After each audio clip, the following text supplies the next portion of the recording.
Hello students, good morning. अब हम जो आपका 13वां लेसन है काले मेघा पानी दे, जो कि धर्मवीर भारती द्वारा रचित है, उसके जो अभ्यास के जो प्रश्न हैं वो आरंभ कर रहे हैं। तो पहला प्रश्न क्या है, आपको जो प्रश्न गद्यांशों में करवाए हैं वो संक्षिप्त रूप में थे या थोड़ा विस्तृत रूप में है, वही प्रश्न है। लोगों ने लड़कों की टोली को मेंढक मंडली नाम किस आधार पर दिया? यह टोली अपने आप को इंद्र सेना क्यों बुलाती थी? यानी लोग तो उन्हें मेंढक मंडली कहते थे, किस आधार पर? लेकिन जो यह टोली थी ये अपने आप को इंद्र सेना नाम से क्यों बुलाती थी? तो क्या है भी, ये जो लड़के थे वो एक दल के रूप में इकट्ठे होकर और अपना नग्न शरीर या उछलते कूदते हुए, ये अत्यधिक शोर शराबा करते हुए गलियों में कीचड़ करते हुए घूमते थे। और ये गलियों में जब उन पर पानी फेंक दिया जाता था तो पानी फेंकने के बाद वहाँ पर जो कीचड़ हो जाता था उस कीचड़ को वो कहें समय पर किस प्रकार वो अपने जो कीचड़ को अपने शरीर पर मल लेते थे और गलियों में इधर उधर दौड़ा करते थे। यानी इस तरह की जो क्रियाएं करते थे, इन क्रियाओं के आधार पर जो लोग थे वो उन्हें मेंढक मंडली नाम देते थे। और यह टोली अपने आप को इंद्र सेना कहकर पुकारती थी, क्योंकि क्या कारण था, क्यों पुकारती थी इंद्र सेना कहकर?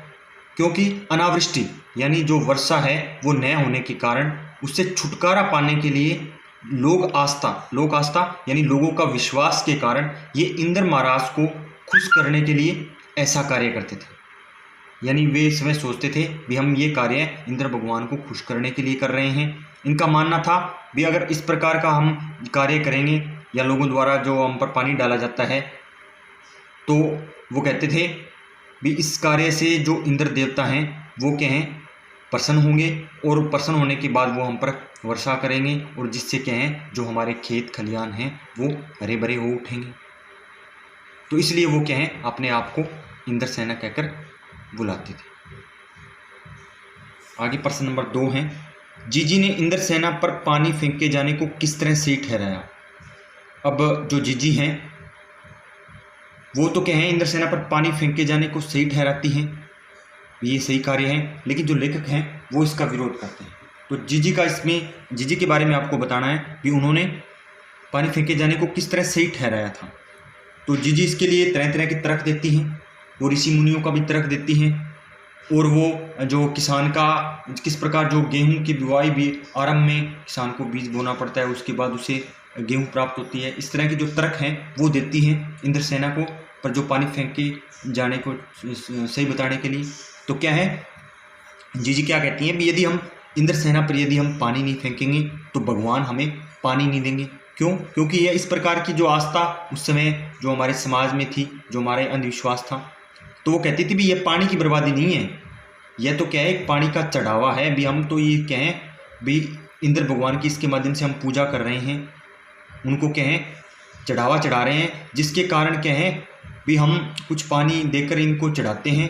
और मनुष्य वो फिर वो तर्क देती हैं भी जिस प्रकार भी अगर कोई मनुष्य है वो अगर मनुष्य कोई भी वस्तु अगर दान में नहीं देगा तो वो क्या है कुछ भी प्राप्त नहीं कर सकता। इसलिए वो कहती है भी हमें कुछ देना पड़ेगा, उसके बाद में हमें कुछ प्राप्त होगा। फिर बाद में वो ऋषि मुनियों का तर्क देती हैं भी किस प्रकार जो हमारे संसार में जो ऋषि मुनि हैं उन्होंने क्या है भी दान को सबसे बढ़िया या सबसे उत्तम वस्तु सबसे उत्तम बताया है। तो वो बताती हैं भी बिना त्याग के दान नहीं होता। फिर वो उसके लिए उदाहरण देती हैं भी जो जिस प्रकार वो भी किसान होता है वो अपने खेत में पहले 5-6 जो सेर गेहूं होती है उसकी बिजाई करता है, तब उसे क्या है भी फल के रूप में 30-40 मन जो गेहूं है उसकी पैदावार प्राप्त होती है।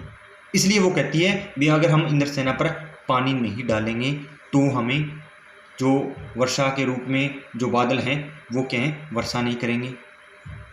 तो इस तरह वो जो पानी फेंके जाने को जो मेंढक मंडली पर जो पानी फेंका जाता है उसको वो सही ठहराती है। प्रश्न नंबर 3 है, पानी दे गुड़धानी दे, मेघों से पानी के साथ साथ गुड़धानी की मांग क्यों की जा रही है? साथ में तो वो पानी की मांग कर रहे हैं, साथ में गुड़धानी यानी गुड़ और अनाज से बना हुआ जो क्या है एक तरह से गुड़ और अनाज से बना हुआ जो लड्डू होता है उसे क्या कहते हैं? गुड़धानी कहते हैं। तो इन दोनों चीज़ों की मांग की जा रही है। क्यों की जा रही है?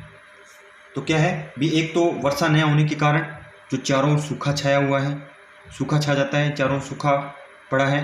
शहर की अपेक्षा यानी शहर के मुकाबले जो गांव की हालत है वो और भी ख़राब है। वहाँ की जो गांव में जो कृषि योग्य भूमि है वो भी क्या है, बिल्कुल ही पत्थर बन गई है और ज़मीन फटने लगी है। भी काफ़ी समय से अगर वर्षा न हो तो वहाँ ज़मीन फटने लगती है, तो उस तरह वहाँ ज़मीन फटने लग रही है। लू के कारण क्या है भी, जो पशु पक्षी हैं वो भी मरने लगे हैं। यानी अत्यंत भयावह स्थिति बन चुकी है वर्षा न होने के कारण। और मेघों से वर्षा होकर क्या है भी, जो कृषि भूमि है वो कृषि योग्य बन जाएगी, जो पशु हैं उनकी जो प्यास बुझ जाएगी। तो इसलिए जो इंद्रसेना के जो युवक हैं वो इंद्र देवता से पानी के साथ गुड़दानी, यानी अगर पानी के साथ साथ वो गुड़दानी की मांग कर रहे हैं। गुड़दानी यानी जो गेहूँ गुड़ और धान से मिलाकर जो बनाए गए लड्डू हैं उसकी भी वो क्या है मांग कर रहे हैं। बच्चों को पीने के लिए पानी और खाने के लिए गुड़दानी चाहिए। इंद्र देवता ही गुड़दानी देने वाला है, यानी इंद्र देवता ही जो गुड़ और धान देने वाला है। इसलिए बच्चे पानी के साथ साथ गुड़दानी की भी मांग करते हैं। तो इस तरह आपके अभ्यास के जो 3 प्रश्न हैं वो आपको करने हैं। आपका होमवर्क यही रहेगा भी, आपको ये तीनों प्रश्न जो आपकी फेयर नोटबुक हैं उसमें लिखने हैं और अच्छी तरह आपको लर्न करना है।